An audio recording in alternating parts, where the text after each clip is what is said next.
Chapter 8. Getting Started. There is gold everywhere. Most people are not trained to see it. I wish I could say acquiring wealth was easy for me, but it wasn't. So in response to the question, how do I start, I offer the thought process I go through on a day-to-day basis. It really is easy to find great deals. I promise you that. It's just like riding a bike. After a little wobbling, it's a piece of cake. But when it comes to money, it takes determination to get through the wobbling. That's a personal thing. To find million-dollar deals of a lifetime requires us to call on our financial genius. I believe that each of us has a financial genius within us. The problem is that our financial genius lies asleep, waiting to be called upon. It lies asleep because our culture has educated us into believing that the love of money is the root of all evil. It has encouraged us to learn a profession so we can work for money, but failed to teach us how to have money work for us. It taught us not to worry about our financial future because our company or the government would take care of us when our working days are over. However, it is our children, educated in the same school system, who will end up paying for this absence of financial education. The message is still to work hard, earn money, and spend it. And when we run short, we can always borrow more. Unfortunately, 90% of the Western world subscribes to the above dogma, simply because it's easier to find a job and work for money. If you are not one of the masses, I offer you the following 10 steps to awaken your financial genius. I simply offer you the steps I have personally followed. If you want to follow some of them, great. If you don't, make up your own. Your financial genius is smart enough to develop its own list. While in Peru, I asked a gold miner of 45 years how he was so confident about finding a gold mine. He replied, "There is gold everywhere. Most people are not trained to see it." And I would say that is true. In real estate, I can go out and in a day come up with 4 or 5 great potential deals, while the average person will go out and find nothing, even looking in the same neighborhood. The reason is that they have not taken the time to develop their financial genius. I offer you the following 10 steps as a process to develop your God-given powers, powers over which only you have control. 1. Find a reason greater than reality, the power of spirit. If you ask most people if they would like to be rich or financially free, they would say yes. But then reality sets in. The road seems too long with too many hills to climb. It's easier to just work for money and hand the excess over to your broker. I once met a young woman who had dreams of swimming for the U.S. Olympic team. The reality was that she had to get up every morning at 4 o'clock to swim for 3 hours before going to school. She did not party with her friends on Saturday night. She had to study and keep her grades up, just like everyone else. When I asked her what fueled her superhuman ambition and sacrifice, she simply said, "I do it for myself and the people I love. It's love that gets me over the hurdles and sacrifices." A reason or a purpose is a combination of wants and don't wants. When people ask me what my reason for wanting to be rich is, I tell them that it is a combination of deep emotional wants and don't wants. I will list a few. First, the don't wants, for they create the wants. I don't want to work all my life. I don't want what my parents aspired for, which was job security and a house in the suburbs. I don't like being an employee.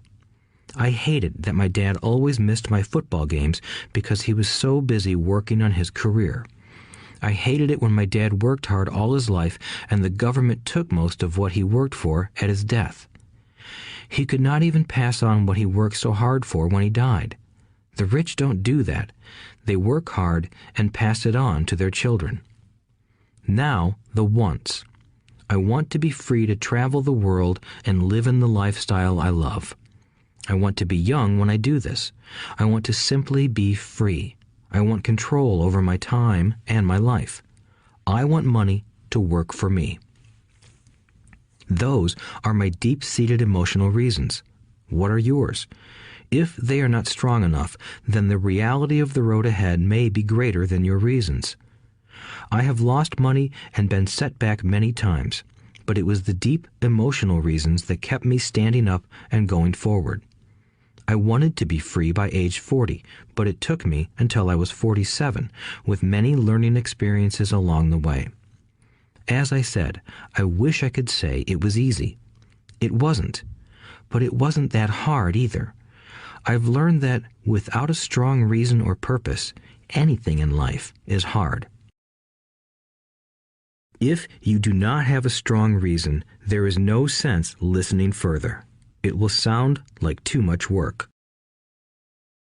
2. Make daily choices. The power of choice. Choice is the main reason people want to live in a free country. We want the power to choose. Financially, with every dollar we get in our hands, we hold the power to choose our future, to be rich, poor, or middle class. Our spending habits reflect who we are. Poor people simply have poor spending habits. The benefit I had as a boy was that I loved playing Monopoly constantly. Nobody told me Monopoly was only for kids, so I just kept playing the game as an adult. I also had a rich dad who pointed out to me the difference between an asset and a liability. So a long time ago, as a little boy, I chose to be rich, and I knew that all I had to do was learn to acquire assets, real assets.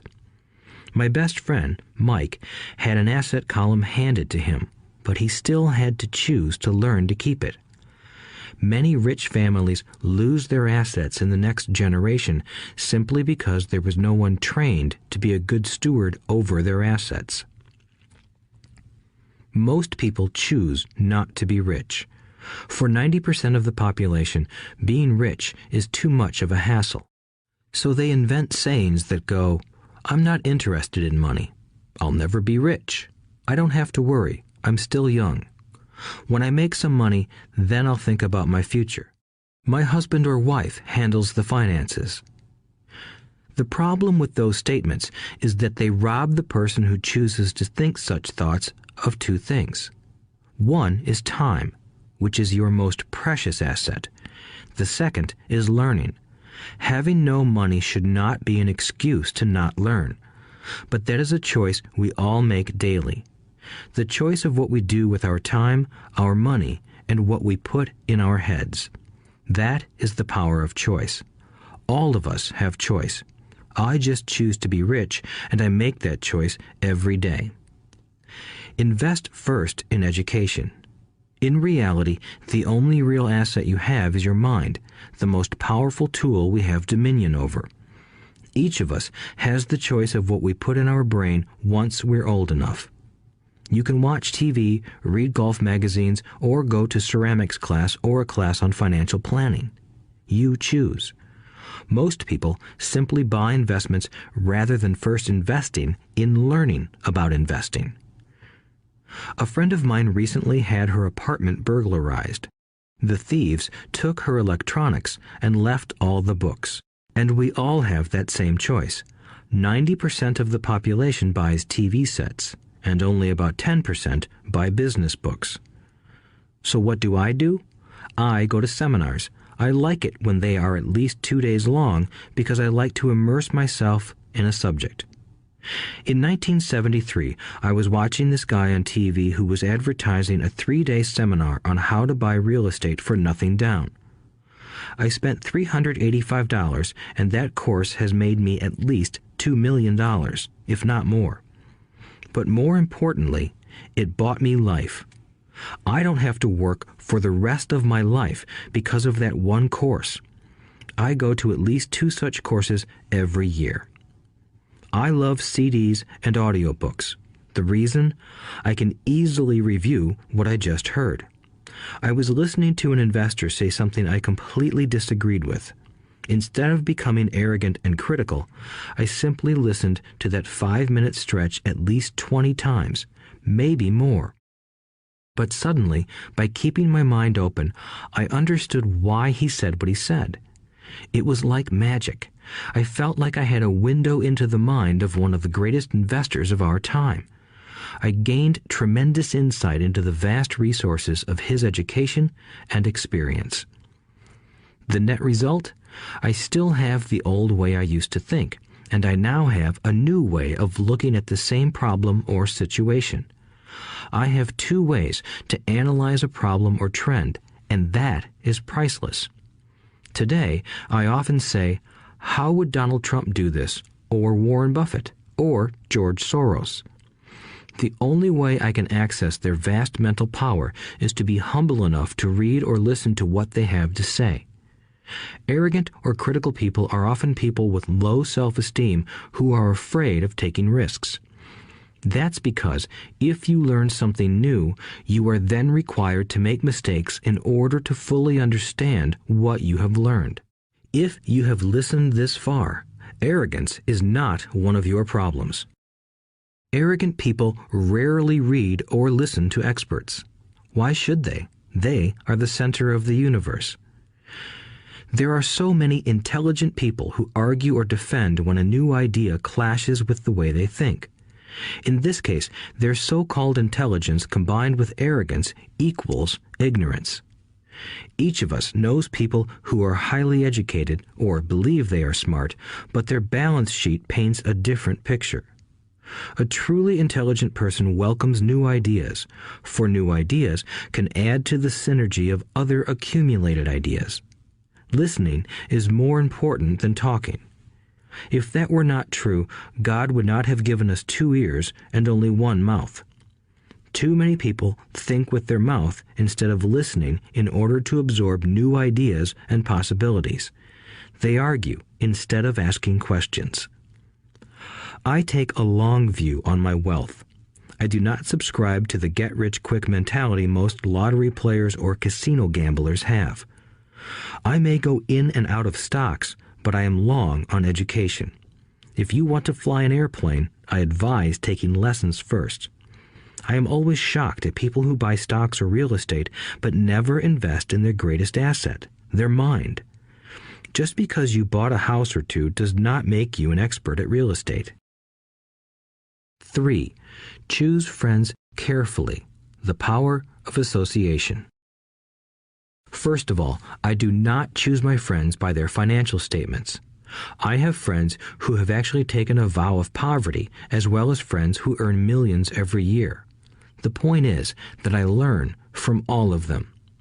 Now, I will admit that there are people I have actually sought out because they had money. But I was not after their money. I was seeking their knowledge. In some cases, these people who had money have become dear friends. I've noticed that my friends with money talk about money. They don't do it to brag. They're interested in the subject. So I learn from them, and they learn from me. My friends who are in dire financial straits do not like talking about money, business, or investing. They often think it rude or unintellectual. So I also learn from my friends who struggle financially. I find out what not to do. I have several friends who have generated over $1 billion in their short lifetimes. The 3 of them report the same phenomenon.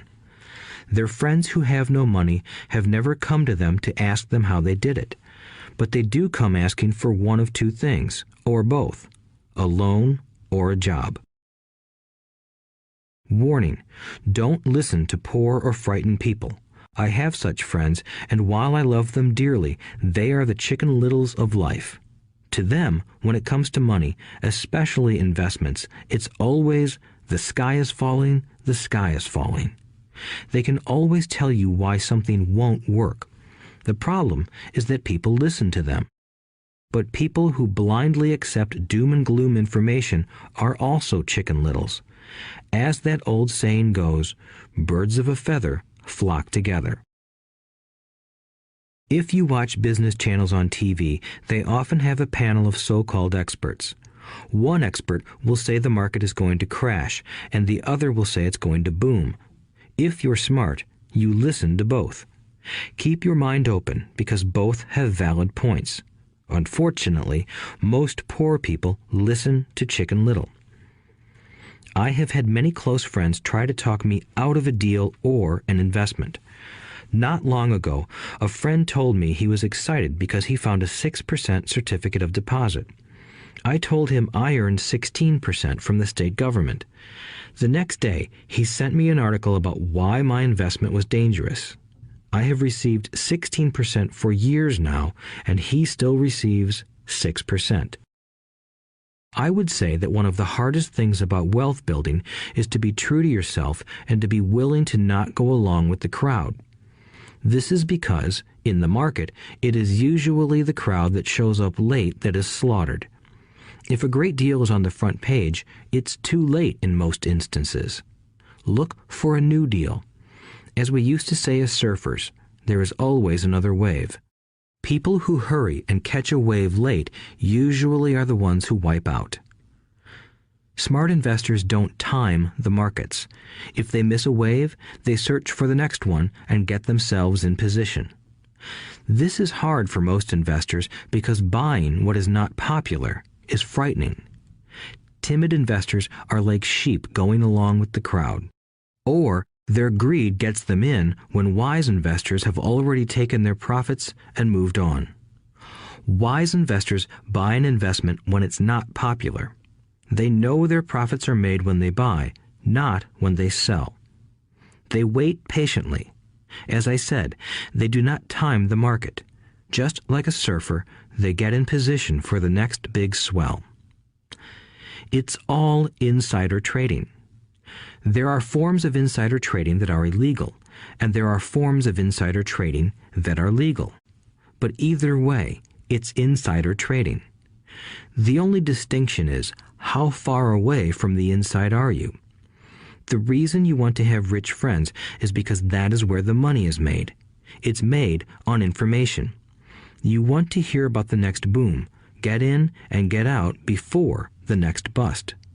I'm not saying do it illegally, but the sooner you know, the better your chances are for profits with minimal risk.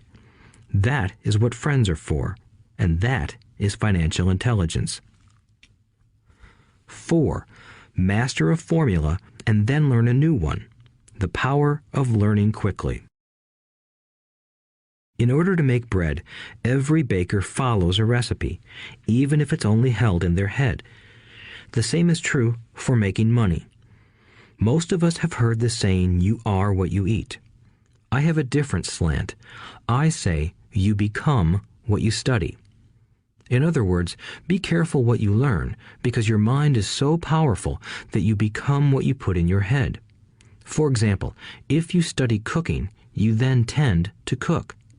If you don't want to be a cook anymore, then you need to study something else. When it comes to money, the masses generally have one basic formula they learned in school, and it's this: work for money. The predominant formula I see in the world is that every day millions of people get up, go to work, earn money, pay bills, balance checkbooks, buy some mutual funds, and go back to work. That is the basic formula, or recipe. If you're tired of what you're doing, or you're not making enough, it's simply a case of changing the formula via which you make money. Years ago, when I was 26, I took a weekend class called How to Buy Real Estate Foreclosures. I learned a formula. The next trick was to have the discipline to actually put into action what I had learned. That is where most people stop. For 3 years, while working for Xerox, I spent my spare time learning to master the art of buying foreclosures. I've made several $million using that formula. So after I mastered that formula, I went in search of other formulas. For many of the classes, I did not directly use the information I learned, but I always learned something new. I have attended classes designed for derivative traders, commodity option traders, and chaologists. I was way out of my league, being in a room full of people with doctorates in nuclear physics and space science. Yet, I learned a lot that made my stock and real estate investing more meaningful and lucrative. Most junior colleges and community colleges have classes on financial planning and buying traditional investments. They are good places to start, but I always search for a faster formula. That is why, on a fairly regular basis, I make more in a day than many people will make in their lifetime. Another side note, in today's fast-changing world, it's not so much what you know anymore that counts, because often what you know is old. It is how fast you learn. That skill is priceless. It's priceless in finding faster formulas, recipes, if you will, for making dough. Working hard for money is an old formula born in the day of cavemen. 5. Pay yourself first. The power of self-discipline. If you cannot get control of yourself, do not try to get rich. It makes no sense to invest, make money, and blow it. It is the lack of self-discipline that causes most lottery winners to go broke soon after winning millions. It is the lack of self-discipline that causes people who get a raise to immediately go out and buy a new car or take a cruise. It is difficult to say which of the 10 steps is the most important, but of all of the steps, this step is probably the most difficult to master if it is not already a part of your makeup. I would venture to say that personal self-discipline is the number one delineating factor between the rich, the poor, and the middle class. Simply put, people who have low self-esteem and low tolerance for financial pressure can never be rich. As I have said, a lesson learned from my rich dad was that the world will push you around. The world pushes people around, not because other people are bullies, but because the individual lacks internal control and discipline. People who lack internal fortitude often become victims of those who have self-discipline. In the entrepreneur classes I teach, I constantly remind people to not focus on their product, service, or widget, but to focus on developing management skills. The 3 most important management skills necessary to start your own business are management of 1. Cash flow, 2. People, 3. Personal time. I would say the skills to manage these 3 apply to anything, not just entrepreneurs. The 3 matter in the way you live your life as an individual or as part of a family, a business, a charitable organization, a city, or a nation. Each of these skills is enhanced by the mastery of self-discipline. I do not take the saying, "pay yourself first," lightly. The statement, "pay yourself first," comes from George Clayson's book, The Richest Man in Babylon. Millions of copies have been sold. But while millions of people freely repeat that powerful statement, few follow the advice. As I said, financial literacy allows one to read numbers, and numbers tell the story. By looking at a person's income statement and balance sheet, I can readily see if people who spout the words, "pay yourself first," actually practice what they preach. In reality, each month, many allocate money to their asset column before they pay their monthly expenses. Although millions of people have read Clayson's book and understand the words, "pay yourself first," in reality, they pay themselves last. Now, I can hear the howls from those of you who sincerely believe in paying your bills first, and I can hear all the responsible people who pay their bills on time. I am not saying be irresponsible and not pay your bills. All I am saying is do what the book says, which is pay yourself first. If you can truly begin to understand the power of cash flow, you will soon realize why 90% of people work hard all their lives and need government support like Social Security when they are no longer able to work. Kim and I have had many bookkeepers, accountants, and bankers who have had a major problem with this way of looking at pay yourself first. The reason is that these financial professionals actually do what the masses do. They pay themselves last. There have been times in my life when, for whatever reason, cash flow was far less than my bills. I still paid myself first. My accountant and bookkeeper screamed in panic. They're going to come after you. The IRS is going to put you in jail. You're going to ruin your credit rating. They'll cut off the electricity. I still paid myself first. Why, you ask? Because that's what the story, The Richest Man in Babylon, was all about. The power of self-discipline and the power of internal fortitude. As my rich dad taught me the first month I worked for him, most people allow the world to push them around. A bill collector calls and you pay or else. A sales clerk says, "Oh, just put it on your charge card." Your real estate agent tells you, "Go ahead. The government allows you a tax deduction on your home." That is what the book is really about. Having the guts to go against the tide and get rich. You may not be weak, but when it comes to money, many people get wimpy. I am not saying be irresponsible. The reason I don't have high credit card debt and doodad debt is because I pay myself first. The reason I minimize my income is because I don't want to pay it to the government. That is why my income comes from my asset column through a Nevada corporation. If I work for money, the government takes it. Although I pay my bills last, I am financially astute enough to not get into a tough financial situation. I don't like consumer debt. I actually have liabilities that are higher than 99% of the population, but I don't pay for them. Other people pay for my liabilities. They're called tenants. So rule number 1 in paying yourself first is don't get into debt in the first place. Although I pay my bills last, I set it up to have only small, unimportant bills that are due. When I occasionally come up short, I still pay myself first. I let the creditors and even the government scream. I like it when they get tough. Why? Because those guys do me a favor. They inspire me to go out and create more money. So I pay myself first, invest the money, and let the creditors yell.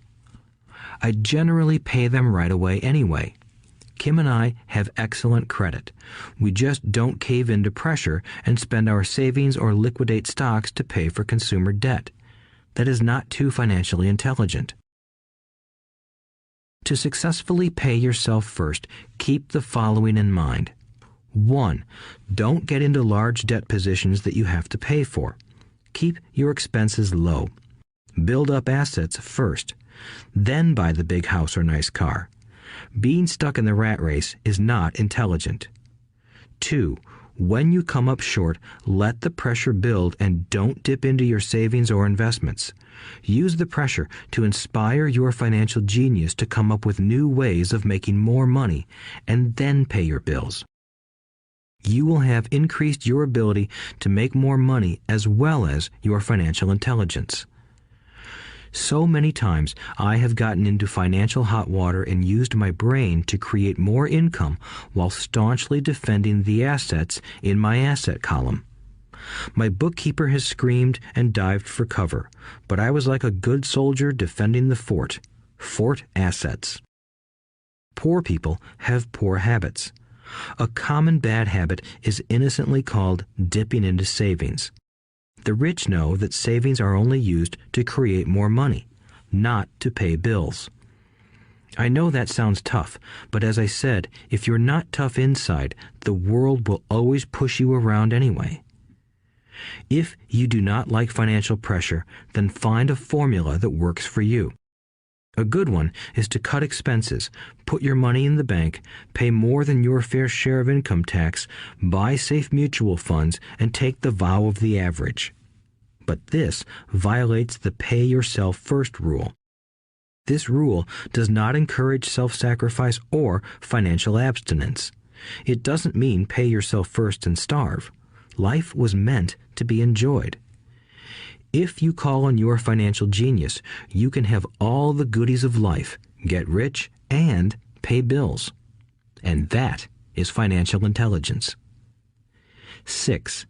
Pay your brokers well. The power of good advice. Sometimes I see people posting a sign in front of their house that says, "For sale by owner." Or I see people on TV claiming to be discount brokers. My rich dad taught me to take the opposite approach. He believed in paying professionals well, and I have adopted that policy also. Today, I have expensive attorneys, accountants, real estate brokers, and stockbrokers. Why? Because if, and I do mean if, the people are professionals, their services should make you money. And the more money they make, the more money I make. We live in the information age.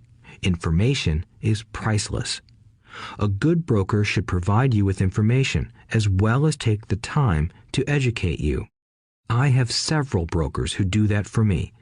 Some taught me when I had little or no money, and I am still with them today. What I pay a broker is tiny in comparison with what kind of money I can make because of the information they provide. I love it when my real estate broker or stockbroker makes a lot of money because that usually means I made a lot of money. A good broker saves me time in addition to making me money. Like when I bought the vacant land for $9,000 and sold it immediately for over $25,000 so I could buy my Porsche quicker. A broker is my eyes and ears in the market. They're there every day, so I do not have to be. I'd rather play golf. People who sell their house on their own must not value their time much. Why would I want to save a few bucks when I could use that time to make more money or spend it with those I love? What I find funny is that so many poor and middle-class people insist on tipping restaurant help 15 to 20%, even for bad service, but complain about paying a broker 3 to 7%. They enjoy tipping people in the expense column and stiffing people in the asset column.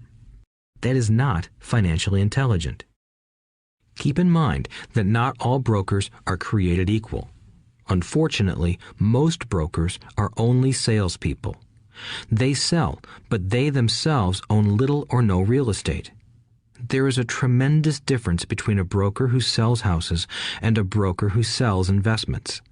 The same is true for stock, bond, mutual fund, and insurance, brokers who call themselves financial planners. When I interview any paid professional, I first find out how much property or stocks they personally own and what percentage they pay in taxes. And that applies to my tax attorney as well as my accountant. I have an accountant who minds his own business. His profession is accounting, but his business is real estate. I used to have an accountant who was a small business accountant, but he had no real estate. I switched because we did not love the same business. Find a broker who has your best interests at heart. Many brokers will spend the time educating you, and they could be the best asset you find. Just be fair, and most of them will be fair to you. If all you can think about is cutting their commissions, then why should they want to help you? It's just simple logic. As I said earlier, one of the management skills is the management of people. Many people only manage people they feel smarter than and they have power over. Many middle managers remain middle managers, failing to get promoted because they know how to work with people below them, but not with people above them. The real skill is to manage and reward the people who are smarter than you in some technical area. That is why companies have a board of directors. You should have one too. That is financial intelligence. 7. Be an Indian giver. The power of getting something for nothing. When the first European settlers came to America, they were taken aback by a cultural practice some American Indians had. For example, if a settler was cold, the Indian would give the person a blanket. Mistaking it for a gift, the settler was often offended when the Indian asked for it back. The Indians also got upset when they realized that settlers did not want to give it back. That is where the term Indian giver came from, a simple cultural misunderstanding. In the world of the asset column, being an Indian giver is vital to wealth. The sophisticated investor's first question is, how fast do I get my money back? They also want to know what they get for free, also called a piece of the action. That is why the ROI, or return on investment, is so important. For example, I found a small condominium that was in foreclosure a few blocks from where I lived. The bank wanted $60,000 and I submitted a bid for $50,000, which they took simply because, along with my bid, was a cashier's check for $50,000. They realized I was serious. Most investors would say, "Aren't you tying up a lot of cash? Would it not be better to get a loan on it?" The answer is, not in this case. My investment company uses this condominium as a vacation rental in the winter months when the snowbirds come to Arizona. It rents for $2,500 a month for 4 months out of the year. For rental during the off-season, it rents for only $1,000 a month. I had my money back in about 3 years. Now I own this asset, which pumps money out for me, month in and month out. The same is done with stocks. Frequently, my broker calls and recommends I move a sizable amount of money into the stock of a company that he feels is just about to make a move that will add value to the stock, like announcing a new product. I will move my money in for a week to a month while the stock moves up. Then I pull my initial dollar amount out and stop worrying about the fluctuations of the market because my initial money is back and ready to work on another asset. So my money goes in, and then it comes out, and I own an asset that was technically free. True, I have lost money on many occasions, but I only play with money I can afford to lose. I would say, on an average 10 investments, I hit home runs on 2 or 3, while 5 or 6 do nothing, and I lose on 2 or 3. But I limit my losses to only the money I have in at that time. People who hate risk put their money in the bank. In the long run, safe savings are better than no savings. But it takes a long time to get your money back, and, in most instances, you don't get anything for free with it. On every one of my investments, there must be an upside, something for free, like a condominium, a mini storage, a piece of free land, a house, stock shares, or an office building. And there must be limited risk, or a low-risk idea. There are books devoted entirely to this subject, so I will not talk about it here. Ray Kroc, of McDonald's fame, sold hamburger franchises, not because he loved hamburgers, but because he wanted the real estate under the franchise for free. So wise investors must look at more than ROI. They look at the assets they get for free once they get their money back. That is financial intelligence. 8. Use assets to buy luxuries. The power of focus. A friend's child has been developing a nasty habit of burning a hole in his pocket. Just 16, he wanted his own car. The excuse? All his friends' parents gave their kids cars. The child wanted to go into his savings and use it for a down payment. That was when his father called me and then came to see me. "Do you think I should let him do it, or should I just buy him a car?" I answered, "It might relieve the pressure in the short term, but what have you taught him in the long term? Can you use this desire to own a car and inspire your son to learn something?" Suddenly, the lights went on and he hurried home. 2 months later, I ran into my friend again. "Does your son have his new car?" I asked. "No, he doesn't, but I gave him $3,000 for the car. I told him to use my money instead of his college money." "Well, that's generous of you," I said. "Not really. The money came with a hitch." "So what was the hitch?" I asked. "Well, first we played your cash flow game. We then had a long discussion about the wise use of money. After that, I gave him a subscription to the Wall Street Journal and a few books on the stock market." "Then what?" I asked. "What was the catch?" I told him the $3,000 was his, but he could not directly buy a car with it. He could use it to find a stockbroker and buy and sell stocks. Once he had made $6,000 with the $3,000, the money would be his for the car, and the $3,000 would go into his college fund. "And what are the results?" I asked. Well, he got lucky early in his trading, but lost everything a few days later. Then he really got interested. Today, I would say he is down $2,000, but his interest is up. He has read all the books I bought him, and he's gone to the library to get more. He reads the Wall Street Journal voraciously, watching for indicators. He's only got $1,000 left, but his interest and learning are sky high. He knows that if he loses that money, he walks for 2 more years. But he does not seem to care. He even seems uninterested in getting a car because he's found a game that is more fun. What happens if he loses all the money? I asked. We'll cross that bridge when we get to it. I'd rather have him lose everything now than wait till he's our age to risk losing everything.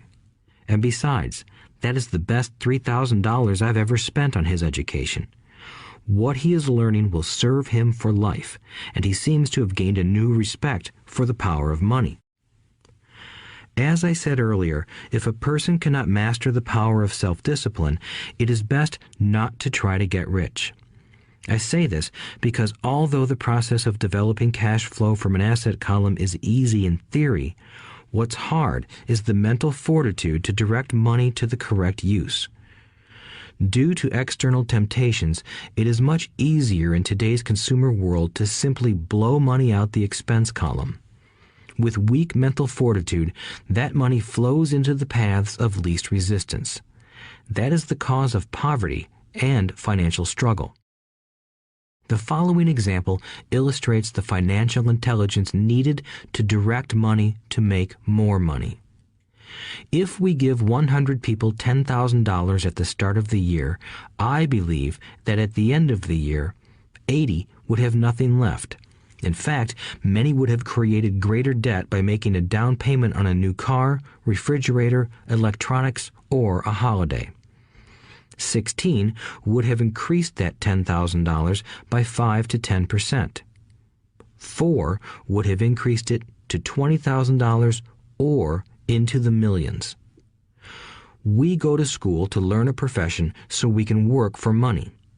It is my opinion that it's just as important to learn how to have money work for you. I love my luxuries as much as anyone else. The difference is I don't buy them on credit. It's the keep up with the Joneses trap. When I wanted to buy a Porsche, the easy road would have been to call my banker and get a loan. Instead of choosing to focus in the liability column, I chose to focus in the asset column. As a habit, I use my desire to consume to inspire and motivate my financial genius to invest. Too often today, we focus on borrowing money to get the things we want instead of focusing on creating money. One is easier in the short term, but harder in the long term. It's a bad habit that we as individuals and as a nation have gotten into. Remember, the easy road often becomes hard, and the hard road often becomes easy. The earlier you can train yourself and those you love to be masters of money, the better. Money is a powerful force. Unfortunately, people use the power of money against themselves. If your financial intelligence is low, money will run all over you. It will be smarter than you. If money is smarter than you, you will work for it all your life. To be the master of money, you need to be smarter than it.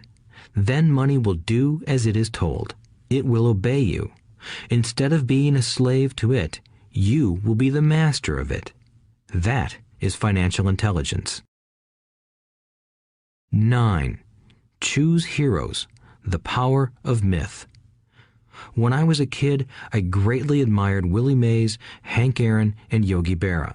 They were my heroes, and I wanted to be just like them. I treasured their baseball cards. I knew their stats, the RBIs, the ERAs, their batting averages, how much they got paid, and how they came up from the minor leagues. As a 9-year-old kid, when I stepped up to bat or played first base or catcher, I wasn't me. I pretended I was a famous baseball player. It's one of the most powerful ways we learn, and we often lose that as adults. We lose our heroes. Today, I watch young kids playing basketball near my home. On the court, they're not little Johnny. They're pretending to be their favorite basketball hero. Copying or emulating heroes is true power learning. I have new heroes as I grow older. I have golf heroes, and I copy their swings and do my best to read everything I can about them. I also have heroes such as Donald Trump, Warren Buffett, Peter Lynch, George Soros, and Jim Rogers. I know their stats just like I knew the ERAs and RBIs of my childhood baseball heroes. I follow what Warren Buffett invests in, and I read anything I can about his point of view on the market and how he chooses stocks.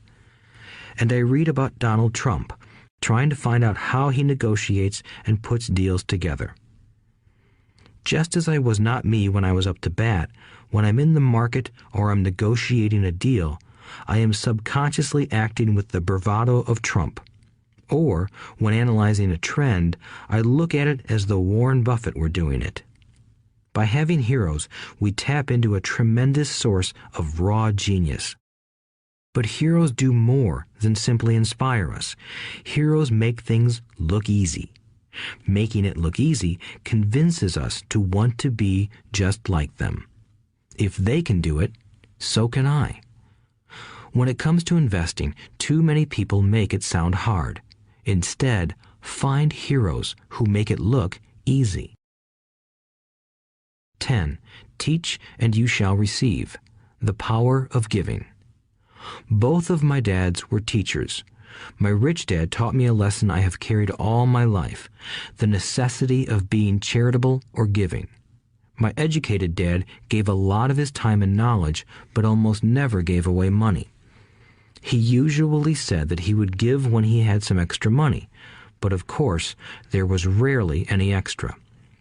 My rich dad gave money as well as education. He believed firmly in tithing. If you want something, you first need to give, he would always say. When he was short of money, he gave money to his church or to his favorite charity.